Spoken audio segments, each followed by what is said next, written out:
سلام.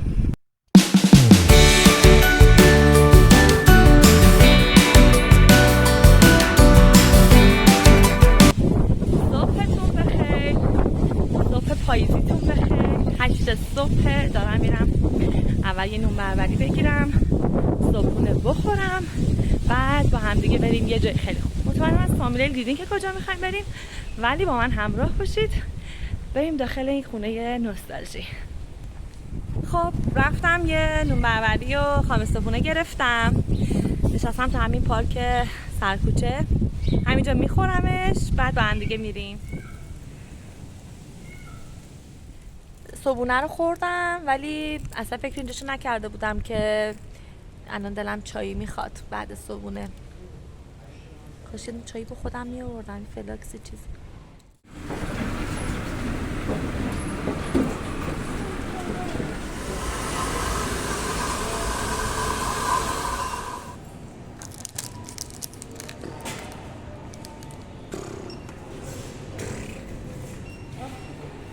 خب صبحونه هم کامل شد، چایی هم پیدا کردیم.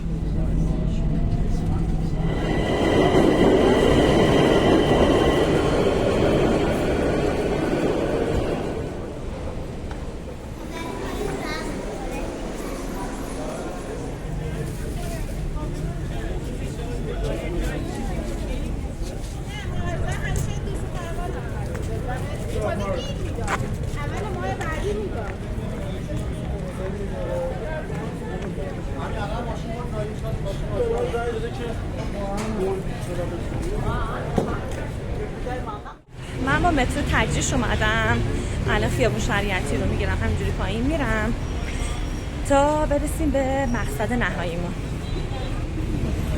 هوا انقدر خوبه، این آفتابه رو نگاه نکنید، هوا خنک. دارم میرم سمت مسیری که باید برم.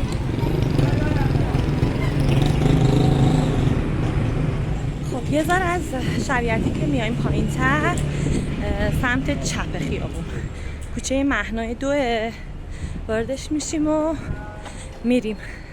اصلا بافت کوچه خونه هاش یه سمتش جدیده، یه سمتش قدیمیه. این سمت من یه مقدار قدیمیه و این سمت جدیدتره خونه.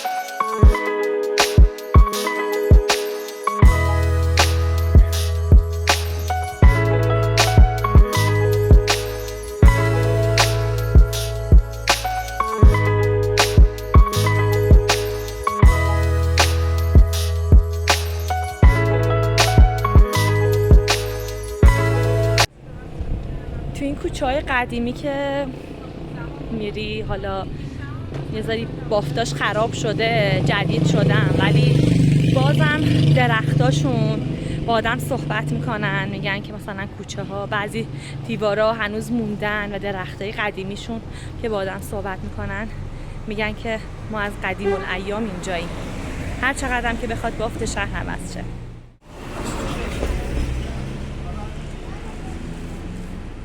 که داشتم می اومدم، درسته حالا بعضی بافتای خونه ها جدید شده، ولی خونه که پشت سر منه از آجراش و نماش قشنگ مشخصه که از خونه های قدیمی این محل است. اصلا درسته بافت عوض میشه، بافت منظور ساختمون ها عوض میشه، ولی یه سری چیزا هنوز قدیمی میمونه. درختا، حالا یه مدل از کوچه ها که هنوز تنگن، باریکن. حالا الان رسیدم سر کوچه خیابان سیمین دانشور و این هم تابلوش. بریم سمت خونه.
آقای خسروی راهنمای موزه بودن و هر سوالی رو ازشون میپرسیدیم با کمال میل جواب میدادن و تمام اتاقا رو با جزئیات و خاطرات گذشته با اون لحن شیرینشون برامون تعریف میکردن و ما کیف میکردیم. ولی یه چیز کلی بهتون بگم، خانم دانشور سال 1300 به دنیا آمد و 1390 از دنیا رفتن و آقای آل احمد 1302 به دنیا آمدن و 1348 از دنیا رفتن. با هم دیگه 20 سال تو این خونه زندگی کردم و جالب اینه که نقشه این خونه رو که زمین خالی بوده گرفته بودن خود آقای جلال آل احمد کشیده و درستش کرده. خانم دانشور چندین دکتر رفته بودن طی سالها ولی متاسفانه بچه دار نمی شدن و همین خاطر خواهرزاده خودشون رو خانم لیلی ریاحی رو به فرزندخواندگی قبول میکنن و بزرگش میکنن.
حیات این خونه خیلی باصفاست، یعنی خیلی باصفاست. یعنی وسط تهران باشی تو این دود و دم ولی یه همچین حیات باصفایی باشه.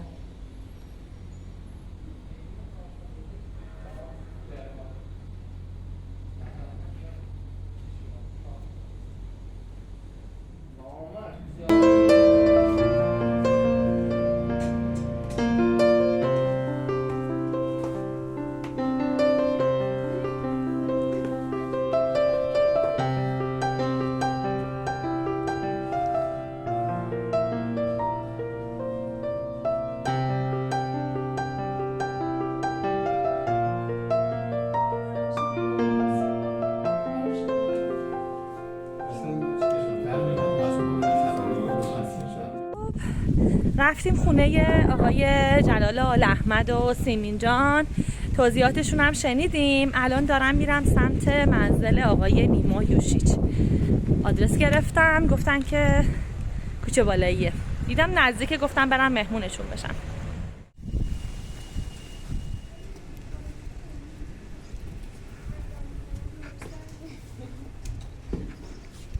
بگیر سیدا دقت نکن، از کل خونه بگیر. من حالا بودم چقدر خوشگله اینجا. آره زرنگ بوده میرفته اونجا. ببین بگیر بگیر این منم بگیر. خیلی خوشگله. خودش چقدر خونه خوشگلی داشته. بعد می اومده خونه سیمینه دانچه اینجا باید بچینی. جوج میزد خودش نمی اومد اونجا.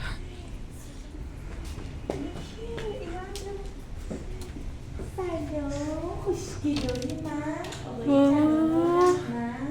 ای داره. ای با خانم دانشور هست. اینا این جوانیش این خسته نمیشه. نه دست میزنی. این جوانیش این پیریشه. ای چقدر جوانیش قشنگ بوده. نه بابا سهراب سپهری خاک بستن.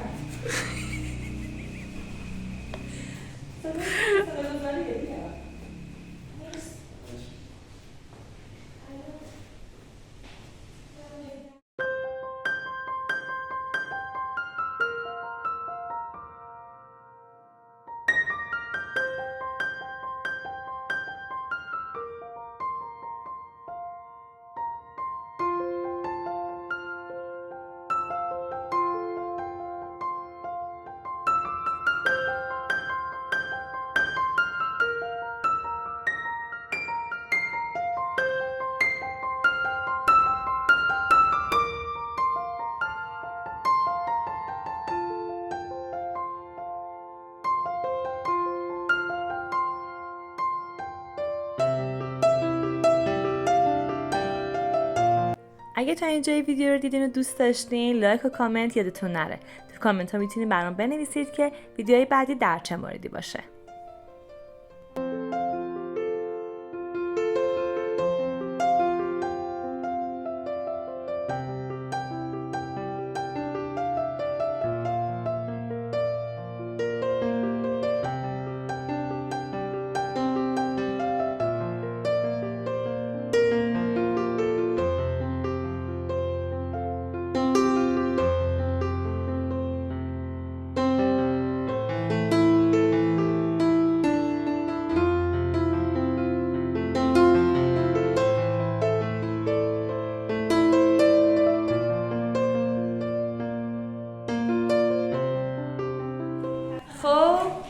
اومدیم خونه آقای نیما یوشی، ایشون هستن. آقای سهراب سپهری، ایشون. خانم دانشور و آقای جلال آل احمد. نمیدونم الان اونجا بودن، چجوری اومدن اینجا؟ ما اونجا بودیم، زودتر از ما رسیدن. خونهشون خیلی خوشگل بود، خیلی حیاتشون با صفاست، حالا تو فیلم ها دیدید. بعد گفتن که وسیله‌هاشون رو فروختن اون موقع، چیز اسباب اساسی داخل خونه نیست. خونه خالیه ولی خیلی دلباز و قشنگ و اصلا یه چیز خونه خیلی قدیمی قشنگیه. یه حیاط پشتی داره، چند تایی در باز میشه و بازم نگاه کنید از اینجا هم یه حیاط پشتی داره، در به حیاط پشتی میره. این حالت. تنها جایی که از این خونه ترسیدم اینجا بود، نمیدونم چرا. یه به نظرم یه خوف خاصی داشت. فکر کنم میخواستن کسی تنبیه کنن تو اونجا میداختن. اونجا الان به درد بچه شیطون علام میخوره که اونجا بنازی تنبیهشون کنی.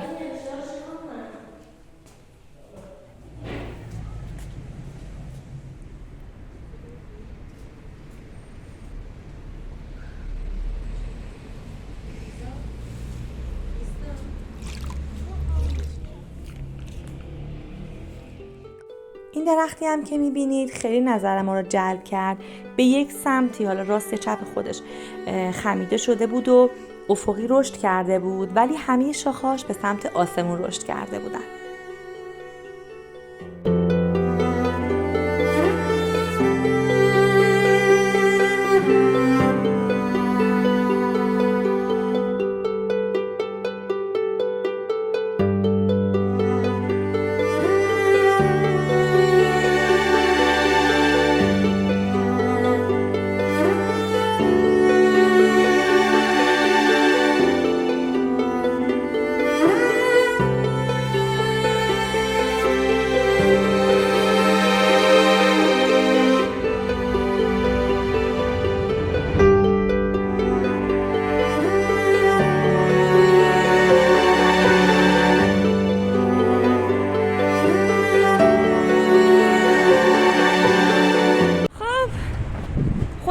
دو تا از مشاهیر ایران مهمون بودم با گلوی خشک و نه چایی نه آبی نه دونی، هیچی خواهرم، هیچی. خب ظهر شد، خونه نیما یوشی جان رفتیم، خونه جلال آل احمد رفتیم، مهمون دو تا از نویسندگان و مشاهیر ایرانی بودیم. خلاصه یه چایی به من ندادن، دارم تشنه و کشنه میرم خونه.